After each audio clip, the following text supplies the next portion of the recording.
안녕하세요. 친자식만큼이나 귀하고 어여쁜 사이를 둔 70대 노인입니다. 하나뿐인 저희 사이는 효자 사이라고 동네 소문이 날 정도로 장인 장모를 끔찍하게 생각해주는 젊은이에요.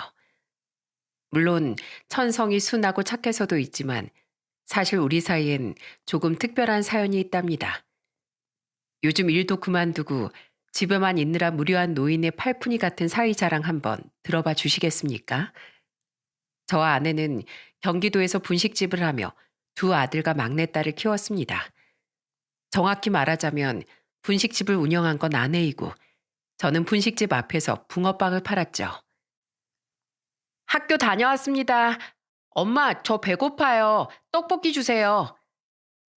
친구들과 놀길 좋아했던 두 아들과 다르게 딸은 부모와 붙어 있는 걸 더 좋아했습니다. 물론 가끔씩 친구들과 놀긴 했지만 딸은 주로 저희 가게로 와서 밥을 먹고 공부를 하던 성실한 모범생이기도 했죠. 공부도 잘하고 부모도 잘 따르는 딸 덕에 아내와 저는 장사를 하며 힘든 와중에도 힘이 불쑥불쑥 솟았어요. 그렇게 소소하고 행복한 삶을 살던 와중 우린 아주 특별한 인연을 만나게 되었습니다. 때는 딸이 5학년이었던 해 어느 봄날이었어요. 쟨 왜 여길 뚫어지게 쳐다보고 있는 거지? 붕어빵을 굽고 있는데 어디서 자꾸 따가운 시선이 느껴지더군요. 고개를 들어보니 멀리 떨어지지 않은 길 맞은편에서 웬 남자애 하나가 계속 저를 쳐다보고 있더라고요.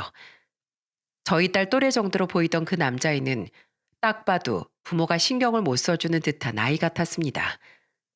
꾸깃꾸깃한 옷엔 흙먼지가 묻어 있었고 언제 감았는지 머리는 약간 떡이 진 채였죠. 혹시 붕어빵이 먹고 싶은 건가 싶어 자식 같은 마음에 저는 그 꼬마를 부르려고 했어요. 그런데 그때 가게 밖으로 나오던 딸이 저보다 먼저 그 애를 부르는 게 아니겠어요? 야, 송기명, 너 거기서 뭐해? 이리 와. 아는 애니? 네, 아빠. 이번에 같은 반 된 친구예요. 아빠, 제 친구한테 붕어빵 하나만 줘도 돼요? 그래. 우리 딸 친구네 당연히 되지. 이름이 김영이라고? 자, 하나 말고 5개 먹거라. 진짜요, 아저씨? 저 이거 그냥 공짜로 먹어도 돼요? 그럼 당연하지. 대신 이거 먹고 우리 수정이랑 앞으로 친하게 지내주렴. 알았지? 아저씨가 주는 뇌물이야. 그런데 김영인 마치 며칠을 굶은 애처럼 거의 씹지도 않고 붕어빵을 와구와구 먹어치우더라고요. 어찌나 빠르게 먹는지 체할까 걱정돼 저는 안에서 물까지 떠다 줬어요. 너무 맛있었어요, 아저씨. 감사합니다. 고마워, 수정아. 학교에서 만나자. 게다가 김영희는 붕어빵을 2개쯤 먹기 시작할 때부터 눈물까지 펑펑 쏟아내더라고요. 무슨 일인지 물어보려 했지만 김영희는 붕어빵을 다 먹자마자 인사를 꾸벅하곤 사라져버렸습니다. 때문에 저는 김영희 대신 딸에게 물어봤어요. 친한 애니? 혹시 쟤 왜 저러는지 알아? 친하진 않은데 대충 제 사정 정도는 알아요. 제 부모님 없이 할아버지랑 단 둘이서만 사는 앤데 할아버지가 병원에 입원하신 뒤로 혼자 지내고 있대요. 급식비도 못 내고 밥 사 먹을 돈도 없는지 학교 수도가에서 하루에 몇 번씩이나 수돗물로 배를 채우더라고요. 세상에 한창 잘 먹어야 될 나이의 남자애가 수돗물로 배를 채우고 있다니 얼마나 가슴 아픈 이야기입니까? 어느새 옆으로 다가와 함께 이야기를 들은 아내도 안타까운 표정을 감추지 못하더라고요. 아휴, 애가 얼마나 배고팠으면 붕어빵을 먹으면서 울어요. 딱하기도 하지. 수정아, 내일 학교 끝나면 그 애 데리고 와. 아빠가 수정이 친구로서 초대하고 싶다고 말하고. 알았지? 딱해서 밥을 챙겨주고 싶다고 말하면 어린 마음의 자존심이라도 상할까봐 저는 초대라는 말을 빌려 딸에게 말했습니다. 영특한 딸은 제 말뜻을 알아들었는지 다음날 친하지도 않았다던 김영희를 분식집으로 데려왔죠. 저와 아내는 떡볶이며 순대 튀김에 삶은 계란도 듬뿍 넣어서 김영희와 딸이 앉아있던 테이블에 내려놓았어요. 우리 수정이가 김영희 너랑 친해지고 싶었대. 우리 수정이 맨날 아저씨 아줌마 분식집에 와 있거든. 그러니까 김영희 너만 좋다면 매일매일 여기 와서 수정이랑 밥 먹지 않을래? 맨날이요? 정말요? 저 그럼 돈 안 내도 돼요? 그럼 설마 우리가 우리 딸 친구한테 돈을 받을까 봐 떡볶이 순대 아니어도 김밥도 주고 찌개도 끓여줄 테니까 꼭 와서 맛있게 먹고 가. 알았지? 감사합니다. 아저씨 정말 감사합니다. 이후 밥을 다 먹은 아이에게 조심스럽게 물어보니 김영희 할아버지는 김영희의 부모님이 돌아가신 후 어려운 형편에 혼자 폐지를 주우며 김영희를 키워주셨다고 해요. 그러다 결국 쓰러지셔서 병원에 가게 됐고 할아버지가 남기고 간 얼마 안 되는 돈을 아끼고 아껴 어쩌다 한 번씩만 먹을 걸 사 먹었다고 했죠. 병원이 멀지 않아 가끔씩 김영희 혼자 병원을 들렸던 모양인데 할아버진 여전히 퇴원할 만큼 병세가 회복되지 않으신 것 같았어요. 할아버지 맨날 저만 보면 미안하다고 우세요. 전 할아버지가 저만 두고 돌아가실까봐 너무 무서운데 할아버지는 병은 전혀 신경도 안 쓰시고 죄 걱정만 하세요. 그랬구나. 어린 손자 혼자 두고 입원한 할아버지 마음이 얼마나 찢어지시겠니? 또 병원에 가게 되면 할아버지께 매일 맛있는 밥 먹고 잘 지내고 있다고 말하고 꼭 안심시켜 드리렴. 마음이 편하셔야 병도 빨리 낫지. 저는 눈가가 뜨거워지는 걸 애써 참으며 김영희의 머리를 쓰다듬어 줬습니다.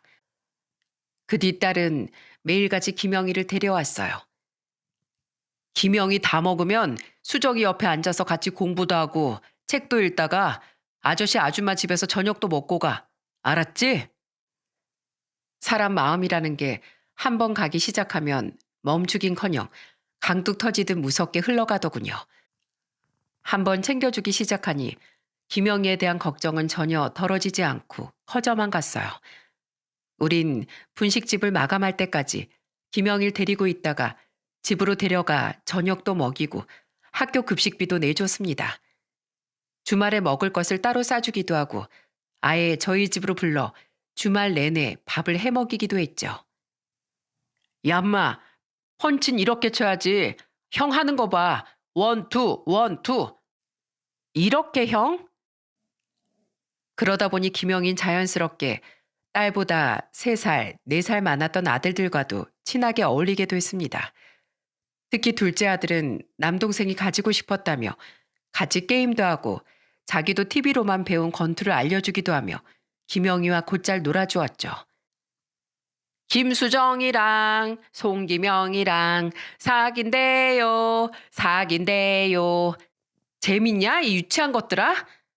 미안해 수정아. 괜히 나 때문에 애들한테 놀림당하게 해서. 됐어. 저딴 유치한 애들 말에 신경 쓰지 마. 여자 남잔 뭐 친구도 못하냐? 촌스럽긴. 김영희와 딸은 특별한 일이 없으면 매일 저희 분식집에서 같이 밥을 먹고 공부를 했습니다. 그렇게 붙어 다니다 보니 친구들이 어린 마음에 괜히 두 아이를 놀려대기도 했어요. 하지만 딸은 미안해하는 김영희를 탓하지도 않았고 도리어 그 애들에게 지지 않고 큰 소리를 치더군요. 무엇을 하든 당당하고 씩씩한 딸의 모습이 자랑스러웠죠. 김영희는 종종 저와 아내에게 고맙다고 자기가 나중에 꼭 대궐 같은 분식집을 지어주겠다는 귀여운 말을 하더군요. 김영희 앞에서 수학 문제를 풀던 딸은 콧방귀를 끼며 이렇게 말하곤 했어요. 야, 너나 잘 살아, 너나. 이 누나 네가 제일 걱정이야. 내가 아줌마 아저씨한테 성공해서 은혜 갚겠다는데 네가 왜 난리야? 그리고 네가 왜 누나냐? 생일도 내가 더 빠르거든? 생일이 뭐가 중요하냐? 너 나보다 공부 잘해? 두 아이가 그렇게 투덕거리는 모습을 보면 너무 귀여워서 입에 미소가 걸렸습니다. 그렇게 아웅다웅 하면서도 두 아이는 서로 잘 맞았는지 어느덧 단짝 친구가 되었더라고요. 다른 무엇보다 아내와 저는 힘든 상황에서도 엇나가지 않고 저희 딸과 열심히 공부하는 김영희의 모습이 참 고마웠죠. 김영희를 챙겨준 지 6개월 정도 됐을 무렵 저는 아내와 김영희 할아버지의 병문안을 처음으로 갔었습니다. 그때 침대에서 일어나기도 힘들어하던 김영희 할아버진 거의 우는 목소리로 저희에게 고맙다는 말을 전하시더군요. 고맙습니다. 우리 김영일 잘 챙겨주셨다고 들었어요. 할애비랍시고 혼자 남은 손줄 데려와서 기껏 한다는 게 나 혼자 병원에 편히 누워있고 애는 방치시켜둔 꼴이라 마음이 말이 아니었습니다. 아닙니다, 어르신. 얼른 쾌차하시고 다시 김영이랑 오순도순 행복하게 사셔야죠. 김영이가 얼마나 착한지 그 어린애가 매일 할아버지 걱정뿐이더라고요. 애가 참 착하지요. 자기 애밀 안 닮고 애빌 닮아서 그럽니다. 전기 관련 일을 하던 우리 아들은 전봇대 작업을 하다 감전사로 애비보다 먼저 가버리고 어미라는 그 뻔뻔한 애는 과부로 살기 싫다면서 4살밖에 안 된 김영일 두고 도망가 버렸어요. 저희 집 앞에 버려져 혼자 흙장난을 하고 있던 김영일 발견했을 때 허무하게 간 우리 아들 생각에 눈물이 하염없이 흐르더라고요. 사장님, 사모님, 보고만 있어도 가슴 저린 우리 김영희 이렇게 잘 챙겨주셔서 정말 감사드립니다. 이 늙은이가 하늘에 가서도 이 은혜 절대 잊지 않을게요. 저와 아내는 몇 번이나 김영희를 따라 할아버지의 병문안을 갔습니다. 그리고 할아버진 결국 김영희가 중학교에 입학한 지 얼마 안 됐던 어느 날 조용히 자신의 아들 곁으로 떠나시고 말았죠. 저와 아내는 딸과 함께 장례식에 참석해 손주 걱정에 차마 눈을 편히 감지도 못하셨을 할아버지의 명복을 가슴 깊이 빌어드렸어요. 김영인 멀리 살던 고모의 손에 맡겨지게 되었습니다. 고모 집으로 떠나기 전날 김영인 저희 가게에서 마지막 밥을 먹고 난 뒤 쭈뼛거리며 제게 뭔가를 건네더군요. 그건 바로 얼마나 아껴뒀던 건지 잔뜩 꾸깃거리던 5,000원짜리 한 장이었죠. 아저씨, 제가 지금은 이것밖에 없는데요. 언젠가 꼭 이거 말고 더 큰 걸로 아저씨 아줌마한테 은혜 갚을 거예요. 그동안 아저씨 아줌마 덕에 저 쓸쓸하지도 않고 배도 골치 않았어요. 제 키가 20cm나 큰 것도 다 두 분 덕이에요. 아저씨가 만들어주시던 붕어빵 맛, 아줌마가 해주시던 떡볶이, 김밥, 국수, 찌개만 그 어떤 것도 평생 잊지 못할 거예요. 수정아, 그동안 거렁뱅이라고 친구들이 따돌리던 날 아무렇지도 않게 옆에서 챙겨줘서 고마워. 나랑 어울려주느라 다른 여자애들이랑 많이 못 놀았던 거 다 알고 있었어. 우리 나중에 꼭 성공해서 만나자. 알았지? 그땐 네가 나한테 잘해줬던 만큼 내가 너한테 더 잘해줄게. 잘 있어. 형들한테도 그동안 고마웠다고 인사 꼭 전해줘. 누가 너 때문에 여자애들이랑 안 놀았대. 나도 그냥 너랑 노는 게 좋았던 거거든. 고모네 가선 맨날 미안하다는 말 입에 달고 살지 말고 기 좀 펴고 지내. 울음을 꾹 참고 마지막 인사를 건넨 딸은 김영희가 정말로 떠나자 입을 크게 벌리고 어린애처럼 엉엉 울었습니다. 아무래도 2년간 1년에 365일을 거의 붙어 지냈다 보니 정이 많이 들어 서운했던 거겠죠. 당시엔 휴대폰도 보편화되지 않았고 김영희가 이사 간 지 6개월 뒤 우리도 멀리 떨어진 동네로 집도 분식집도 옮겼던지라 우린 김영희와 연락이 끊겼습니다. 딸도 우리도 살면서 가끔 김영희 생각이 날 때마다 인상이 좋아 보였던 김영희 고모를 떠올리며 부디 어디선가 잘 살고 있길 마음으로 바라곤 했어요. 우리 인생을 잠시 채워주었던 김영희가 떠나간 후에도 세월은 속절없이 흘렀습니다. 어느덧 아이들은 번듯하게 자라 대학을 졸업하고 회사에 취업해 어엿한 직장인이 되었죠. 그런데 문제는 큰아들이었어요. 너 한창 회사에 있을 시간 아니냐? 왜 벌써 들어와? 조퇴했어요. 몸이 좀 안 좋아서요. 먼저 들어가서 좀 쉴게요, 아버지. 아들은 언제부턴가 자꾸만 회사를 조퇴하고 집에 일찍 들어오더라고요. 가끔은 저와 아내가 괜히 보고 싶었다며 집으로 바로 안 가고 아내와 제가 옮겨서 장사하던 분식집으로 찾아오기도 했죠. 아들은 별일 아니라고 했지만 아무리 봐도 아닌 것 같아 저는 아들을 추궁했습니다. 결국 아들은 눈물을 흘리며 자신이 공황장애 진단을 받았다고 했어요. 처음 입사하고 나서 혼도 엄청나고 상사들 눈치도 많이 보다 보니까 그런 병이 온 것 같아요. 어떻게든 견뎌보려고 했는데 저도 모르게 조금만 긴장해도 숨도 제대로 못 쉬겠고 발작까지 일어나더라고요. 그럴수록 회사 사람들은 자꾸 아프다고 싫어가고 조퇴하는 절 못마땅해 하고 있어요. 회사에서 제가 무슨 말만 하면 무시하고 요즘엔 아예 투명인간 취급까지 받고 있어요. 저도 정말 이런 제가 싫은데 너무 괴로워요. 아이고 이 녀석아. 그런 일이 있었으면 진즉에 이 아버지한테 털어놨어야지. 혼자서 얼마나 속을 끓였을 거야. 말하면 아버지랑 엄마한테까지 한심한 인간 취급받을까 봐 두려웠어요. 아버지, 왜 전 아무짝에도 쓸모없는 한심한 놈으로 태어났을까요? 다른 사람들은 평범하게 회사도 잘 다니고 인생도 문제없이 사는데 왜 저만 이렇게 하자가 가득하냐고요. 전 제 자신이 너무 원망스럽고 미워요. 그런 말 마라. 어? 사람은 누구나 힘든 시기가 있는 거야. 지금 다니고 있는 병원 열심히 다니고 약 먹고 치료받다 보면 금세 이겨낼 수 있을 거다. 아들은 공황장애 우울증까지 심한 상태였어요. 끝내 아들은 회사 생활을 버티지 못하고 퇴사를 했고 그로 인한 스스로에 대한 원망과 자괴감에 빠져 방 안에만 틀어박혀 지내더군요. 저는 아들이 잘못될까 봐 너무 두려웠습니다. 어떻게든 아들을 도와주려 중간중간 일을 쉬면서까지 아들을 병원에 데리고 다니고 밖에 경치를 보여주러 다니는 등 힘을 북돋아주려 노력했어요. 하지만 아들은 결국 스스로 극단적인 선택을 하고 말았어요. 사회 초년생으로 발돋움한 지 얼마 되지도 않은 고작 나이 27살의 말입니다. 엄마, 아버지, 죄송합니다.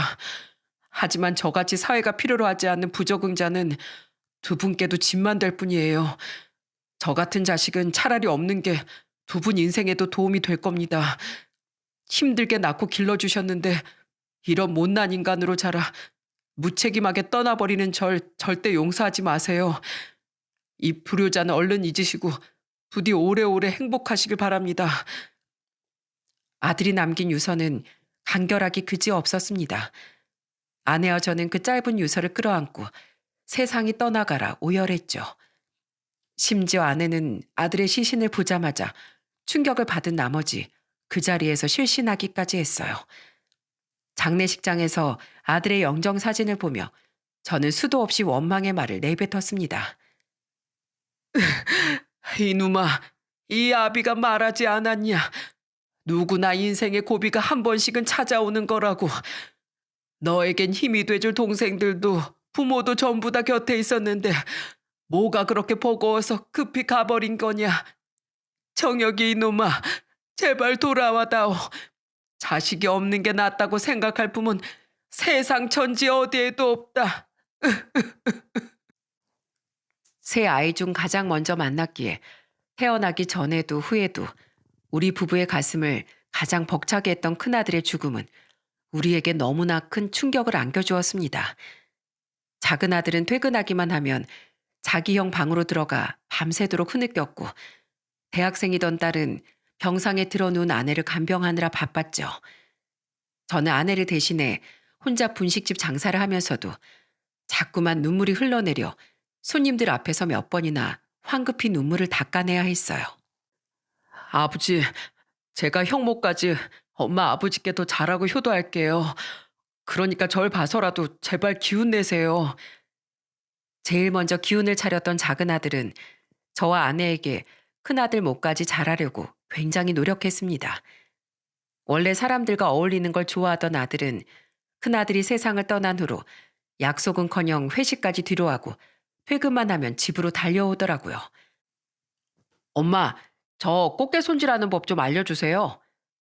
에구머니나 무슨 꽃게를 이렇게나 한가득 사왔어. 엄마랑 아버지 꽃게 좋아하시잖아요. 그래서 수산시장 들러서 큰 놈들로 잔뜩 사왔어요. 근데 인터넷으로 볼 땐 쉬워 보였는데 손질하기가 영 쉽지가 않네요. 한 개만 샘플로 보여주시면 나머진 제가 다 손질해서 꽃게탕 끓여드릴게요. 그래, 고맙다. 내가 재혁이 네 덕에 웃는다.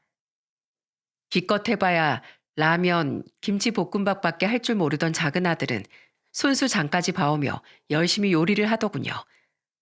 게다가 다 같이 할 수 있는 게임기를 사서 아내와 제게 같이 하자고 조르기도 했고, 어떤 날엔 동료를 틀고 어릴 때나 추던 율동까지 추며 저와 아내를 까르르 웃기기도 했죠. 오빠, 결혼 축하해. 오빤 진짜로 자상하고 좋은 남편이 될 거야. 새언니, 저희 오빠 잘 부탁드려요. 부탁은요. 아가씨 말대로 아가씨 오빠 워낙에 좋은 사람이잖아요. 같이 있으면 오히려 제가 많이 부족한 사람인 게 느껴져서 앞으론 더 좋은 사람이 되기 위해 노력하면서 살고 싶어요. 아가씨 오빠한테 정말 많은 걸 배우고 본받으면서 살아갈 거예요. 작은 아들은 나이 32살에 자기처럼 천사 같은 며느리와 결혼했습니다. 비록 며느리가 불임 판정을 받아 아이를 갖지 못했지만 서로 배려하고 존중하며 알콩달콩 살아가는 모습이 가슴 벅차도록 예쁘게 느껴졌어요. 아버지, 이번 주말에 엄마랑 같이 가평으로 나들이 가요. 펜션 잡아서 1박 2일로 고기도 구워 먹고요. 수정이도 서울에 있는 회사로 이직해서 독립해가지고 두 분 주말에 심심하시잖아요. 우리야 좋다만 너 새아가가 뭐라고 안 하냐? 왜 맨날 우리랑만 놀아?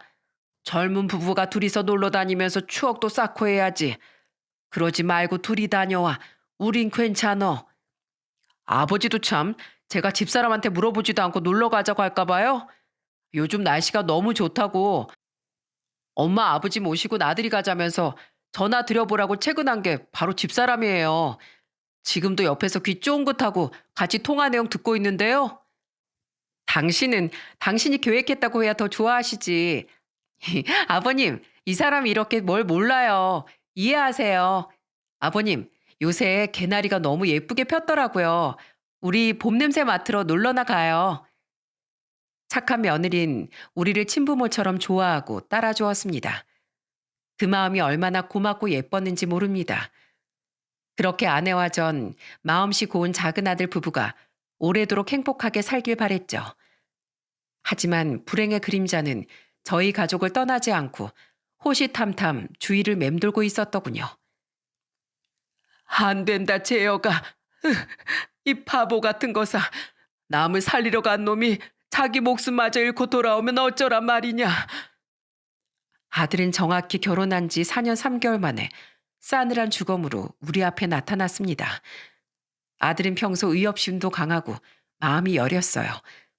공경에 처한 사람을 보면 절대 그냥 지나치는 법이 없어 한 번은 취객에게 시비가 걸린 대학생을 도와주다 다쳐 병원 신세를 지기도 했을 정도로 말이죠.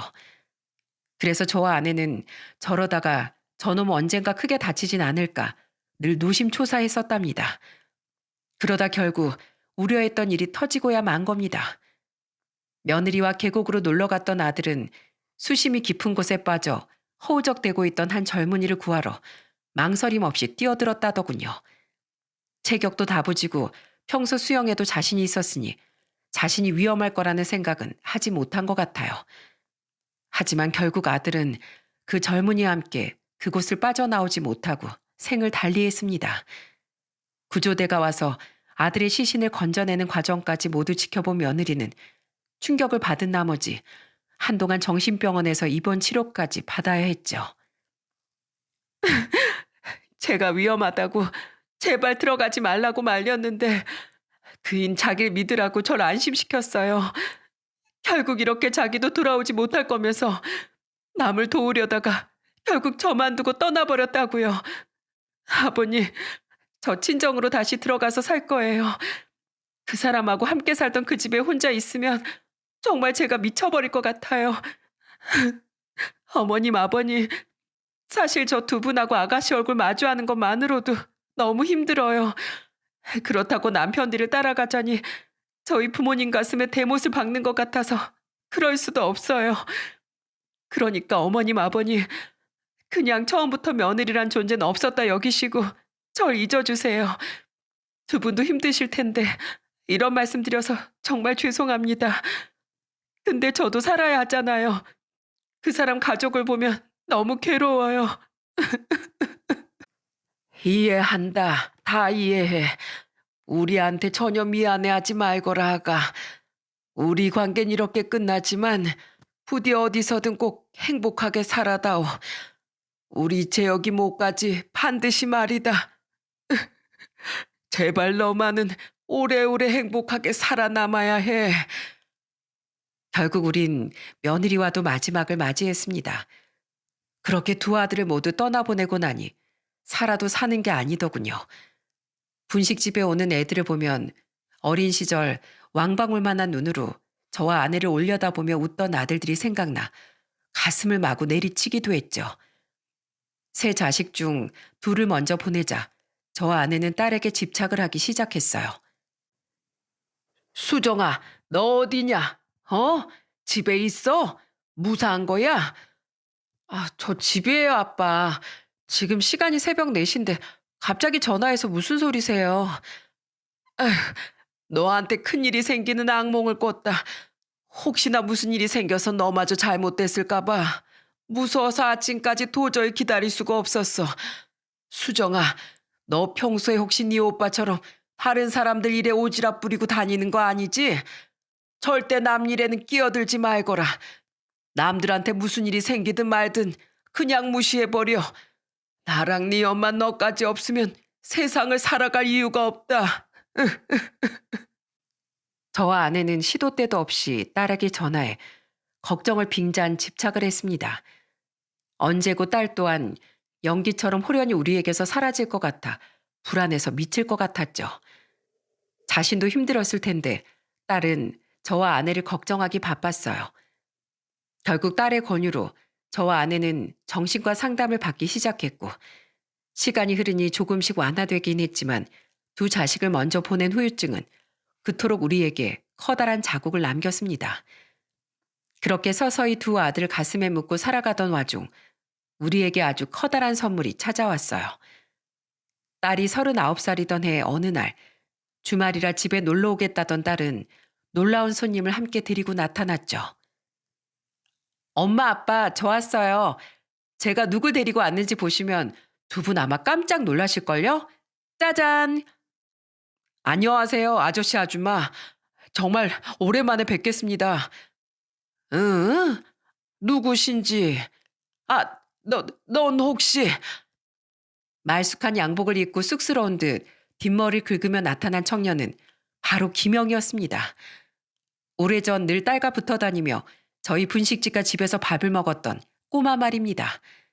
시간이 많이 흘러 바로는 못 알아봤지만 어릴 적 얼굴이 고스란히 남아있어 저와 아내는 금세 그 청년이 김영이라는 걸 알아차렸죠. 저와 아내는 너무 반가운 나머지 김영이를 안고 마구 등을 두드리며 기쁨을 감추지 못했어요.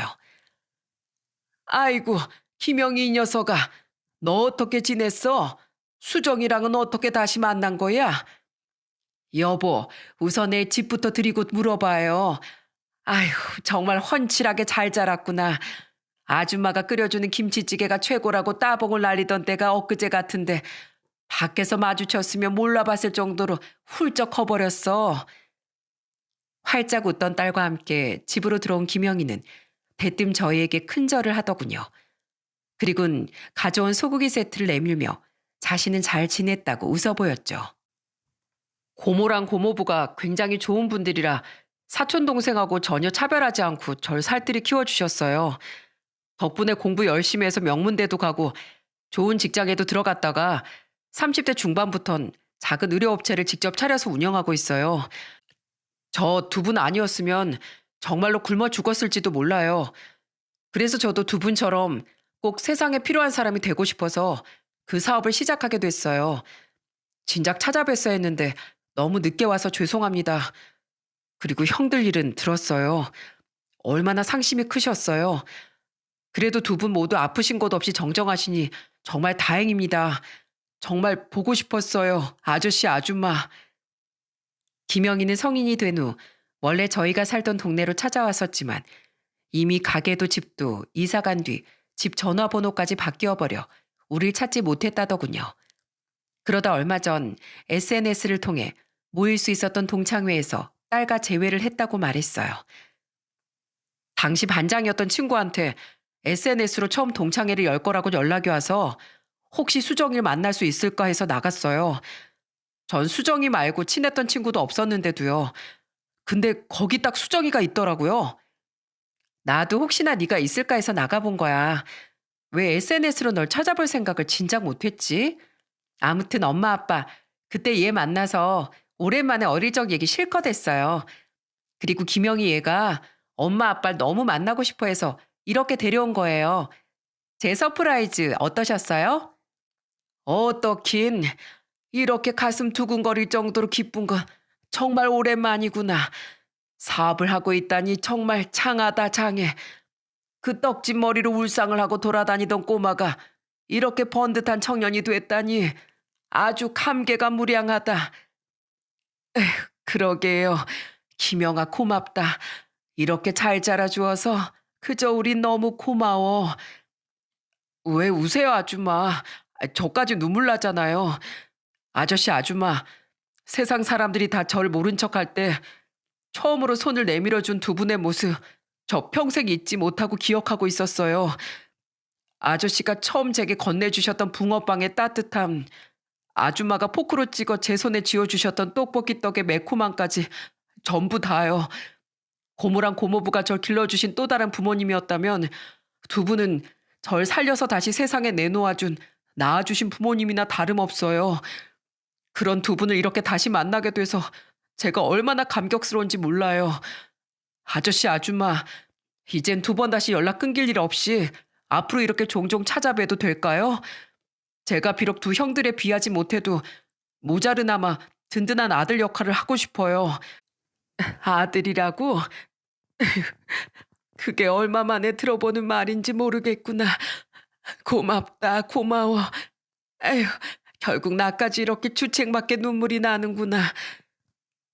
아내 눈물을 시작으로 김영희와 저, 결국 딸까지 모두 감격의 눈물을 터뜨리고 말았습니다. 그날 김영희는 아주 오랜만에 아내가 끓여준 김치찌개를 먹으며 고모에겐 미안하지만 역시 아줌마의 김치찌개를 따라올 사람은 없다고 감탄을 했죠. 그날 이후 김영희는 사업하느라 바쁜 와중에도 2주에 한 번은 꼬박꼬박 우리를 찾아왔어요. 게다가 무슨 할 말이 그렇게 많은지 딸보다도 훨씬 우리에게 자주 전화를 걸어 안부를 묻고 시덥지 않은 시시콜콜한 일상 이야기를 늘어놓았죠. 저와 동년배인 분들은 아마 아실 겁니다. 자식들 품에서 다 떠나보내고 무료한 삶을 사는 노인에게 그런 일상적인 대화가 얼마나 큰 즐거움과 활력을 불어넣어주는지 말입니다. 아저씨, 요즘 붕어빵 많이 팔려요? 서울엔 붕어빵 파는 데가 진짜 많이 없어졌어요. 노점상이 많이 사라지는 추세다 보니까 말이에요. 겨울에 손 시릴 땐 뜨거운 붕어빵 호호 불어 먹으면서 녹여주는 게 완전 최곤데 아쉬워 죽겠다니까요. 아, 말 나온 김에 오늘 저녁에 아저씨네 놀러 가도 돼요? 퇴근할 때 저 붕어빵 몇 개만 좀 싸다 주세요. 제 부탁 들어주실 거죠? 대신 제가 갈 때 치킨 포장해 갈게요. 수정이도 데리고요. 그런 김영희 덕분에 딸도 전보다 훨씬 자주 저희 집에 내려오더군요. 그렇게 김영희 덕에 무료할 틈이 적어지다 보니 집 생각을 할 여유가 사라져 아내와 저는 딸에 대한 집착도 전보다 훨씬 많이 사라지게 됐어요. 김영희 한 명만 우리 인생에 다시 나타나 줬을 뿐인데 아내와 제 삶은 정신과 상담을 받으러 다닐 때보다 훨씬 밝아지게 된 겁니다. 그런데 너흰 둘 다 홍기가 꽉꽉 찼는데 왜 결혼 소식이 없어? 그러게 말이에요. 혹시 나랑 우리 영감 눈에만 너희가 선남선녀로 보이는 거니? 너희 밖에서 인기 없어? 저 인기 완전 많아요. 수정아, 말 나온 김에 오늘 말씀드릴까? 그러자. 엄마, 아빠, 안 그래도 조만간 말씀드리려고 했는데요. 저 김영이랑 결혼하고 싶어요. 벌써 우리 연애한 지 2년 반이나 됐어요. 그동안 김영희가 일 때문에 너무 바빠서 미뤘었는데 얼마 전에 프로포즈 받았거든요. 뭐? 너희 둘이? 진짜야? 네, 아저씨, 아줌마. 아니, 장인어른, 장모님. 두 분의 귀한 딸을 제게 주신다면 제가 평생 수정이 눈에서 눈물 날 일 없이 행복하게 만들어 주겠습니다. 사실 저 옛날에도 수정이 짝사랑했었어요. 제 첫사랑이 바로 수정이었거든요. 그런데 이렇게 기적같이 수정을 만나 사랑까지 받게 됐으니 앞으로의 인생은 수정이랑 떨어지지 않고 오순도순 살아가고 싶습니다. 부디 결혼 허락해 주세요.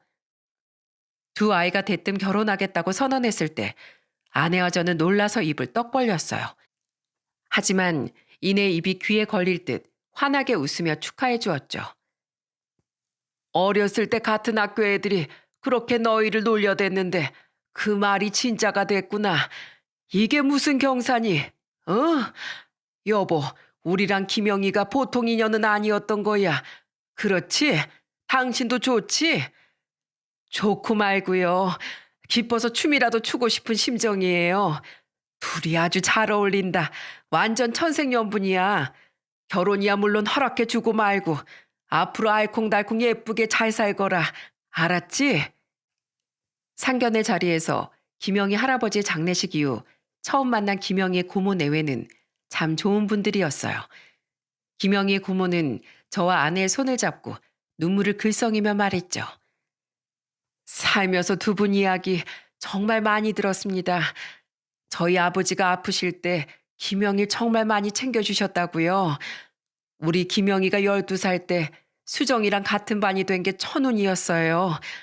그런 애가 우리 김영희의 평생 배필이 된다니 저랑 남편이 얼마나 하늘에 감사했는지 모릅니다. 늦었지만 이제라도 두 분께 감사했다는 말씀 꼭 드리고 싶네요. 이렇게 만나 뵈서 정말 반갑습니다. 김영희의 고모, 지금의 사부인의 선한 눈매만 봐도 우리 딸이 얼마나 좋은 집에 시집을 가는지 알 수 있었습니다. 그리고 상견례가 끝난 뒤 자리에서 일어난 김영인 제 손을 조용히 잡곤 이렇게 말했어요. 장인어른, 제가 장인어른과 장모님께 앞으로 아들 노릇하면서 살고 싶다고 전에 말씀드렸죠? 이제 진짜 가족이 돼서 아들이자 사위로서 두 분께 평생 은혜 갚으면서 살겠습니다. 저를 사위로 받아주셔서 다시 한번 진심으로 감사드려요. 내가 더 고맙다. 내 사위가 돼줘서 정말 고마워. 그렇게 두 아이는 나이 42에 평생 서로의 짝이 되었습니다. 처음 김영희를 만난 지 딱 30년이 지났던 해였죠. 결혼한 지 1년 뒤 두 아이는 예쁜 손녀까지 낳으며 행복한 결혼 생활을 이어갔어요. 우리 품에 안겨 재롱을 부리는 손녀와 그런 손녀를 보며 웃고 있는 두 아이의 맑은 웃음을 보면 세상이 온통 햇빛으로 가득 찬 듯 마음이 따뜻해졌습니다. 두 아들을 잃고 겨우 찾은 이 행복이 영원히 지속되기를 간절히 바랬어요. 하지만 빛이 있으면 어둠이 따라오는 듯 또 다른 불행은 기어코 저를 덮치고 말았죠. 내 인생은 이제 다 끝났어. 한쪽 다리 없이 앞으로 인생을 어떻게 살라는 거야. 그런 말 말아요, 여보. 당신이 전에 큰애한테 그랬잖아요. 누구나 살면서 인생에 힘든 시기가 오는 법이라고요. 어차피 힘에 부쳐서 분식집도 접으려고 했으니 이참에 가게 접고 우리 남은 생은 편안하게 살아요. 내가 옆에서 도와줄게요. 딸 부부가 결혼한 지 3년 뒤 제겐 큰 절망이 찾아왔습니다. 평소 당뇨가 심했던 전 당뇨발이라는 무서운 병을 얻게 되었어요. 약을 먹고 치료받으며 버티고 버텼지만 결국 당뇨라는 몹쓸 놈은 제 다리를 썩게 만들었고 저는 무릎 아래까지 왼 다리를 절단해야 했죠. 처음 수술을 받고 한동안 제 삶은 지옥 그 자체였어요. 다 늙어서 왜 이런 고통이 찾아온 건지, 앞으로 다리 하나 없이 어떻게 살아야 하는지 앞이 막막하기만 했습니다. 태어내 매일 눈물바람이던 절 딸과 사이는 거의 매일같이 찾아오더군요. 퇴근하고 피곤할 텐데 1시간 반이 넘는 거리를 왕복하며 말이죠. 그만 와도 돼. 어린이집에서 하원하고도 제대로 못 쉬면 예솔이도 스트레스 받아. 난 괜찮다. 저랑 애엄마도 예솔이도 다 괜찮아요. 우리 예솔이가 장인어른을 얼마나 좋아하는데요. 그치, 예솔아? 예솔아, 할아버지 얼른 힘내세요. 하고 볼에 뽀뽀해드리자. 할아버지 힘내세요. 예솔이가 있잖아요. 3살이던 손녀는 제 목을 꼭 끌어안고 볼에 뽀뽀를 해줬습니다. 그런 손녀와 어떻게든 제 기분을 나아지게 하려 오목도 두자고 권하고 휠체어에 저를 태워 저녁 산책도 나가주던 사위 김영희. 다리 하나 없어도 세상에서 우리 아빠가 제일 멋있게 나이 들어가는 것 같다며 엄지를 세워 보이던 딸 덕에 저는 점차 기운을 되찾기 시작했죠. 아내는 사위를 보면 생전 우리에게 힘을 북돋아 주려 노력하던 둘째가 생각난다며 눈물 짓기도 했어요. 그리고 얼마 뒤 사위는 저와 아내를 차에 태우고 어디론가 향했습니다. 사위가 저를 데려간 곳은 다름 아닌 자신의 회사더군요. 사위는 저를 깜짝 놀래켜 주려고 한 것 같았지만 자기 회사로 가는 거라던 사위의 말을 들었을 때부터 저는 눈물이 멈추지 않았어요. 사위가 저를 왜 그리로 데려가는지 알았기에 그 마음 씀씀이가 고마워 감동을 했거든요. 장인어른, 제 회사가 그렇게 유명하진 않아도 고객을 생각하는 마음과 정성 하나만큼은 일품이라고 자부할 수 있어요. 장인어른의 잃어버린 한쪽 다리 제가 정성을 다해서 되찾아 드릴게요. 최고로 좋은 의족으로 맞춰 드릴 테니까 저만 믿으세요. 장인어른, 낡으면 새로 만들고 또 낡으면 더 좋은 걸로 또 만들어 드릴 테니까 부디 앞으로도 절대 기운 잃지 마시고 이 사위한테 기대세요. 사위가 절 회사로 데려간 이유는 바로 의족을 맞춰주기 위해서였습니다. 사위가 운영하던 의료업체는 다름 아닌 의족과 의수를 제작해주는 회사였거든요. 알긴 했어도 의족이 한두 푼이 아닌 걸 알기에 사위가 부담스러워할까봐 제가 알아서 의족을 사려고 했었어요. 저렴하면 몇백에서 비싸면 몇천만 원을 호가할 정도로 가격이 천차만별이었으니 나라에서 지원해주는 돈을 합해 대충 여건에 맞는 저렴한 의족을 사려고 했죠. 그런데 사위는 어떻게든 사위에게 부담을 주지 않으려고 하던 제 마음을 귀신처럼 알고 일부러 상의도 없이 무작정 저를 데려갔던 겁니다. 아직 자네 회사도 많이 크지 않아서 큰 손해일 텐데 내가 이런 비싼 걸 받아도 되는 건가? 아휴, 장인이 돼서 사위에게 도움을 주지 못할 망정 내가 너무 염치가 없네. 그런 말씀 마세요, 장인어른. 제가 장인어른께 그동안 받은 은혜에 비하면 이 정도는 먼지만도 못해요. 그리고 장인어른 장모님, 분식집도 정리하셨으니까 서울로 올라오셔서 이젠 저희랑 같이 살아주시면 안 돼요? 저희를 위해서라도요. 매일매일 경기도로 왔다 갔다 하다 보니까 힘들어 죽겠어요. 네? 저 장모님이 해주시는 음식도 더 자주 먹고 싶어요. 같이 살아요, 우리. 네? 예? 게다가 사위는 저와 아내에게 애교를 부리며 합가까지 권하더라고요.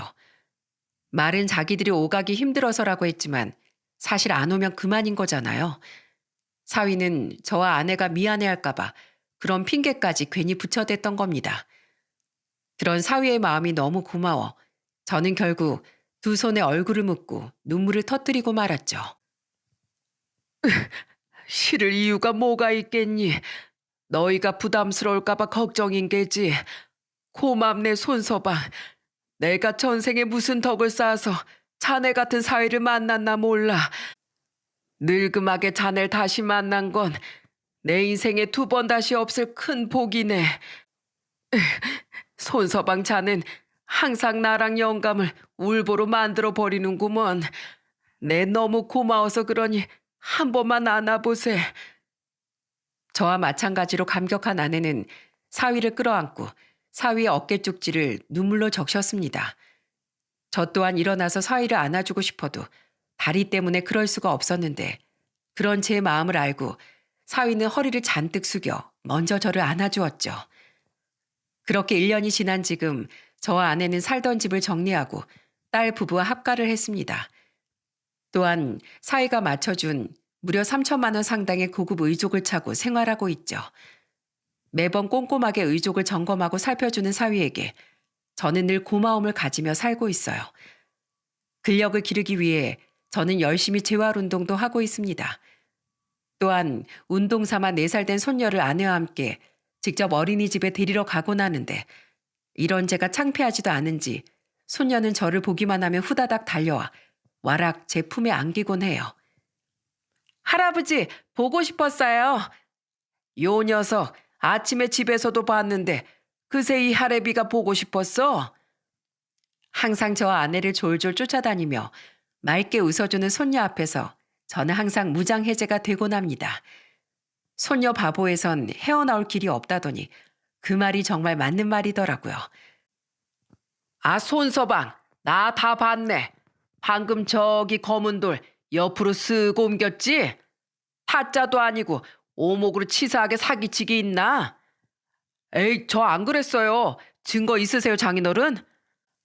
여보, 나도 봤거든? 진짜 46이나 먹고 유치하게 왜 그러냐?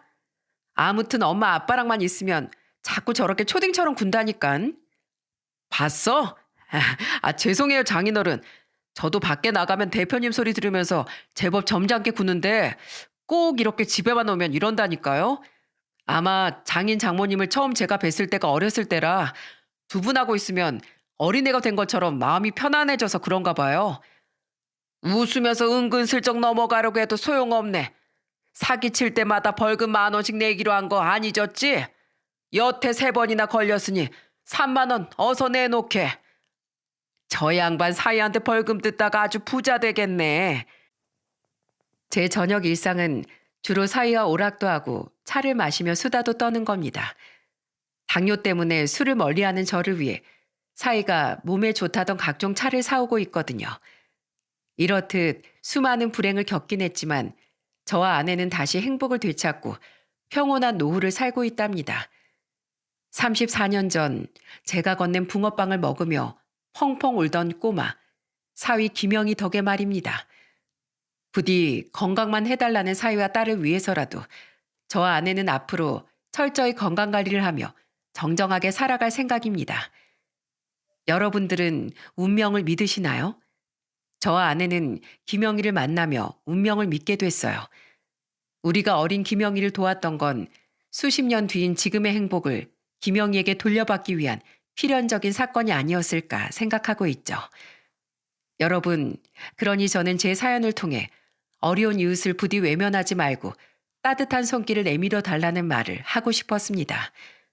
물론 내가 가진 걸 남에게 조건 없이 베푸는 것이 쉬운 일은 아니지만 작은 선행으로 운명과도 같은 인연을 선물 받을 수 있다면 그거야말로 진정 여러분을 위한 일이 아니겠어요?